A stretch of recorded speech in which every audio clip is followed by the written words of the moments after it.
Hello guys, welcome back to my channel. আশা করছি আপনারা সকলে ভালো আছেন, আমিও ভালো আছি। তো আজ আমি একটা নতুন বিষয় নিয়ে চলে এসেছি।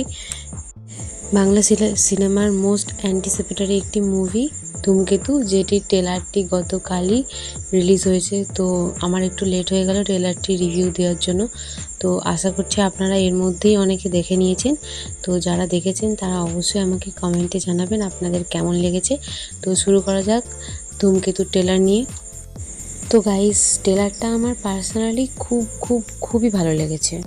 তো দেব শুভশ্রীকে এতদিন পর একসাথে পর্দায় দেখতে পেয়ে আমার তো খুবই ভালো লেগেছে। এবার আমরা সেই সমস্ত অডিয়েন্সের মধ্যে পড়ি যারা দেব শুভশ্রীর জুটিটাকে ছোটোবেলা থেকে দেখে এসেছে। তো এই গত 9 থেকে 12 বছর মধ্যে এত দিনের মধ্যে তাদের একটাও মুভি আসেনি, তারা একসাথে একটাও কাজ করেনি। তো এই একটা কাজ যে তারা করছে, তাদের এই ধূমকেতুতে তাদের কাছে জাস্ট মনে হচ্ছে যেন আমরা সেই আবার পুরোনো দিনে ফিরে গেলাম, পুরোনো দিনের দিনগুলো যেন আবার ফিরে পাচ্ছি। তো এতদিন পর যে তাদের এই ছবিটা আসছে, তো আমার দেখে মনে হচ্ছে না যে আমি 12 বছর পর তাদের একটা ছবি দেখতে চলেছি বা তাদের একটা ট্রেলার দেখছি। মনে হচ্ছে যেন আমি টাইম ট্রাভেল করে যেন সেই সময়ে চলে গেছি, যেই সময় আমরা সব সময় দেব আর শুভশ্রীর হিট মুভি দেখেছি। পরাঞ্জয় জ্বলিয়ারে, পাগলু, প্রেম কাহিনী, অনেক কিছু মুভি দেখেছি যেগুলো আমরা যেগুলো সিনেমাতে ব্লকবাস্টার সিনেমা ছিল, যেগুলো আমরা দেখেছি এবং সেগুলো আমরা খুব এনজয় করেছি। তো মনে হচ্ছে না যে আমরা এখন ধূমকেতু দেখছি নতুন কিছু, মনে হচ্ছে যেন সেই আমরা আগের দিনে সেই প্রেম কাহিনীর মধ্যেই ফিরে গেছি। তো ধূমকেতুর টিজারটা দেখে আপনার মনে হবে না যে পুরনো ছবি, কারণ যেহেতু ধূমকেতুটা অনেক দিন 10 বছর বাদে রিলিজ হয়েছে, রিলিজের ডেট এতবার পিছিয়েছে, তারপরে 10 বছর পর যেই ধূমকেতুটা রিলিজ হচ্ছে, তো টিজারটা দেখে আপনাদের মনে হবে না যে এর মধ্যে কোনো পুরনো ব্যাপার রয়েছে। মনে হয় যেন এর মধ্যে একটা নতুন কিছু রয়েছে, যেটা আপনারা টিজারটা দেখলেই বুঝতে পারবেন। যেহেতু ছবিটার মেকিং সেন্স খুব ভালো এবং তারা এমন জায়গায় শ্যুট করেছে ছবিটা, সেই ওয়েদারটা বা সেই নেচারটা খুব ভালো, তাই জন্য ছবিটা তো সুন্দর লাগছেই এবং দেবা শুভশ্রীকে আরও সুন্দর লাগছে। তো আপনাদের দেখে মনে হবে যেন ছবিটা আজকেরই ছবি, আজকেই রিলিজ করা হয়েছে, আজকেরই ছবি, এত সুন্দর মনে হবে যেন এখনকারই ছবি। তো সিনেমাটা ডিলে হওয়ার কারণে হয়তো আমাদের মনে হতে পারে যে অডিয়েন্স ডিভাইড হয়ে যাবে, কিন্তু না।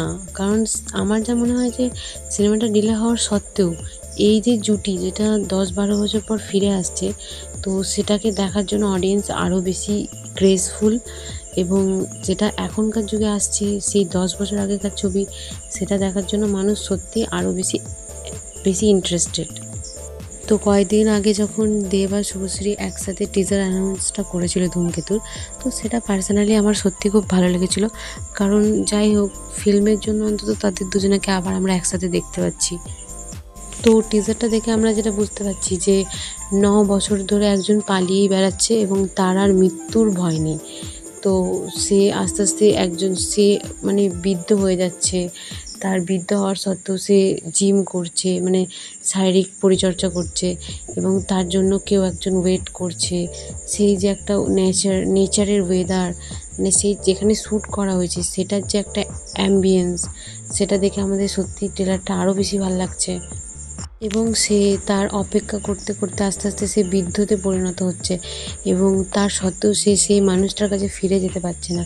এই যে একটা অসমাপ্ত প্রেমের কাহিনী, এবং কেন সে কিসের কারণে সে 9 বছর ধরে ঘুরে ঘুরে বেড়াচ্ছে দূরে দূরে কোথাও, কী তার অপরাধ, কী তার এটা তো আমরা মুভি দেখলেই জানতে পারবো। তো মুভিটি আগস্ট মাসে রিলিজ হচ্ছে। তো আপনারা যারা টিজারটি দেখেছেন তারা অবশ্যই আমাকে জানাবেন কেমন লেগেছে, এবং যারা দেখেননি তাদের কাছে অনুরোধ রইল যে ট্রেলারটি দেখার জন্য। যখন মুভিটি রিলিজ হবে তখন অবশ্যই আমি আপনাদের সঙ্গে আমার রিভিউ শেয়ার করব।